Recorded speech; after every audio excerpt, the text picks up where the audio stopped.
Romeo and Juliet. Once upon a time, in a place called Verona, there were two big families named Montagu and Capulet. They were rich, and mostly they were like other rich people. But they were very silly about one thing. They had an old argument, and instead of making up like sensible folks, they liked it to keep the argument going. So if you Montagu Capulet on the street, they would not talk to each other, or if they did talk, it was mean and rude, sometimes they even fought. Even their family members and servants were just as silly. So, there were always fights and problems because of this Montagu and Capulet argument. Now, Lord Capulet, the head of the Capulet family, threw a big party fancy dinner and dance. He was so friendly that he said anyone could come, except of course, the Montags. But there was a young Montagu named Romeo who really wanted to go because Rosalind, the lady he loved, was invited. She had never been nice to him, and he has no good reason to love her. But the truth was, he wanted to love someone, and since he didn't found the right lady, he ended up loving the wrong one. So Romeo came to the big party at Capulet's house with his friends Mercutio and Benvolio. Lord Capulet welcomed Romeo and his two friends very nicely. Romeo, wearing a black mask over his eyes and nose, moved around the party with many other people dressed in fancy clothes, velvet and silk for the men with jewelry on their swords and collars. The ladies wearing shiny gems on their chests and arms, with valuable stones in their beautiful belts. Even though Romeo had a mask on, everyone could tell he was much more handsome than anyone else in the room just by looking at his mouth, hair, and the way he carried himself. While he was dancing, Romeo noticed a lady who was incredibly beautiful and charming. From that moment on, he forgot all about Rosalie, the lady he thought he loved. He watched this new lady as she danced in her white satin dress with pearls. Compared to her, everything seemed unimportant. He was probably saying something like that when Tybalt, Lady Capulet's nephew, recognized Romeo's voice. Tybalt was very mad and went to tell his uncle that an uninvited Montagu, Romeo, had come to the party. But Lord Capulet was a true gentleman and didn't want to be rude to anyone in his own house, so he told Tybalt to calm down. But Tybalt was just waiting for your chance to start a fight with Romeo. In the meantime, Romeo got closer to the lovely lady and told her that he loved her. Just then, the lady's mother called her away. That's when Romeo found out that the lady he had fallen for was Juliet, Lord Capulet's daughter, the daughter of his sworn enemy. So, he left the party feeling sad but still in love with her. Then Juliet said to her nurse, "Who is that man who didn't want to dance?" "His name is Romeo, and he is from the Montagu family, the enemies of your family," replied the nurse. Juliet then went to her room and looked out of her window at the beautiful garden lit by the soft moonlight. Without Juliet knowing, Romeo was hiding in the garden among the trees because he didn't bear to leave without trying to see her again. She spoke her secret thoughts out loud to the quiet garden, confessing her love for Romeo. Romeo heard her words and felt very happy. Hidden below, he gazed up at her lovely face in the moonlight, framed by the blooming vines that surrounded her window. As he listened and watched, it felt as if he had been transported into a dream, placed in that an enchanting garden by some magical force. "Why are you called Romeo?" wondered aloud. Since I love you, does your name really matter? Call me anything but Romeo, and I will adopt a new name. From now on, I will never be Romeo," he declared, stepping into the bright moonlight from the shadows of cypress and oleander trees that had concealed him.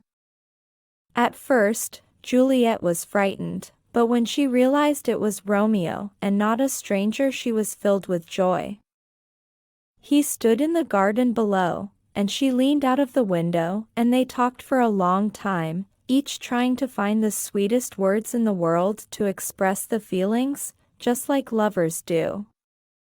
Every word they spoke and the beautiful harmony of their voices together were recorded in a golden book. Time passed quickly, as it often does for people in love for together. When the time came to say goodbye, it felt as though they had just met, and they hardly know how to part. "I will send for you tomorrow," Juliet promised. With staying together and feeling very sad to say goodbye, they finally bid each other farewell. Juliet went back into her room, and a dark curtain covered her bright window. Romeo departed through the peaceful and dewy garden, feeling as though he were walking in a dream. The next morning, very early, Romeo went to Friar Lawrence. A priest told him the whole story. He asked the friar to marry him and Juliet without delay. After some discussion, the priest agreed. So when Juliet sent her old nurse to find out Romeo's plans for the day, the nurse returned with the message that everything was ready, and they would be married the following morning. The young lovers were scared to ask their parents if they could get married, like young people usually do, because of the silly old argument between the Capulets and the Montagues. Friar Lawrence ready to help the young lovers secretly because he believed that once they were married, they could tell the parents, and it might bring an end to the old argument. So, early the next morning, Romeo and Juliet got married in Friar Lawrence's room and said their goodbye with tears. Romeo promised to visit Juliet in the garden that evening, and the nurse prepared a rope ladder to lower from the window so Romeo could climb up and talk to his beloved wife in private. But something terrible happened that very day. Tybalt, the young man who had been so angry about Romeo going to the Capulets' party, met him and his friends, Mercutio and Benvolio, in the street. He called Romeo a bad person and challenged him to a fight. Romeo didn't want to fight with Juliet's cousin, but Mercutio drew his sword, and they fought. Sadly, Mercutio was killed. When Romeo saw his friend was dead, he forgot everything except his anger toward Tybalt. They fought until Tybalt was killed too. So on the day of their wedding, Romeo killed Juliet's cousin, and he was ordered to leave the city. Poor Juliet and her new husband met that night as planned. He climbed the rope ladder among the flowers and found her window. However, their meeting was sad, and they parted with tear and heavy hearts because they didn't know when they would see each other again. Meanwhile, Juliet's father, who didn't know she was married, wanted her to marry a man named Paris. He got very angry when she refused and went to Friar Lawrence to ask for advice. The friar suggested that Juliet should pretend to agree to marry Paris, and he said, "I will give you a drink that will make you seem dead for 2 days. When they take you to the church, they will actually be taking you to your burial, not your wedding. They will put you in a tomb, thinking you're dead, but before you wake up, Romeo and I will be there to take care of you. Are you willing to do this, or are you scared?" "I will do it." "Don't talk to me about fear," said Juliet. She went home and told her father that she would marry Paris. If she had told her father that truth, well, then this story would have turned out differently. Lord Capulet was happy to have his way and started preparing for the wedding, inviting his friends and getting the feast ready. Everyone stayed up all night because there was so much to do and so little time. Lord Capulet thought that marrying Paris should make Juliet happy. Juliet was really sad about her husband Romeo, but her father thought she was upset because of her cousin Tybalt's death and believed that marriage would give her something else to focus on. Early in the morning, the nurse came to wake up Juliet and get her ready for her wedding. But Juliet wouldn't wake up, and at last, the nurse cried out suddenly. "Oh no! Oh no! Help! Help! My lady is dead. Oh, what your terrible day!" Lady Capulet rushed into the room, followed by Lord Capulet and Lord Paris, the groom. There lay Juliet, cold and pale, and no amount of crying could wake her up. So instead of wedding, they had a funeral that day. Meanwhile, Friar Lawrence had sent a messenger to Mantua with a letter for Romeo, explaining everything that had happened. But everything went wrong because the messenger was delayed and couldn't go. However, bad news spreads quickly. Romeo's servant, who knew about the marriage but not about Juliet's fake death, heard about her funeral and hurried to Mantua to tell Romeo that his young wife was dead and lying in the grave. "Is that true?" Romeo cried, his heart shattered. "Then I will lie beside Juliet tonight." So he got some poison and rushed back to Verona. He hurried to the tomb where Juliet was resting. It wasn't regular grave, it was a vault.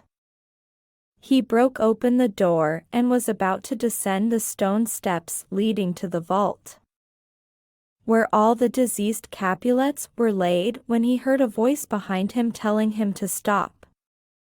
It was Count Paris, who was supposed to marry Juliet the very day.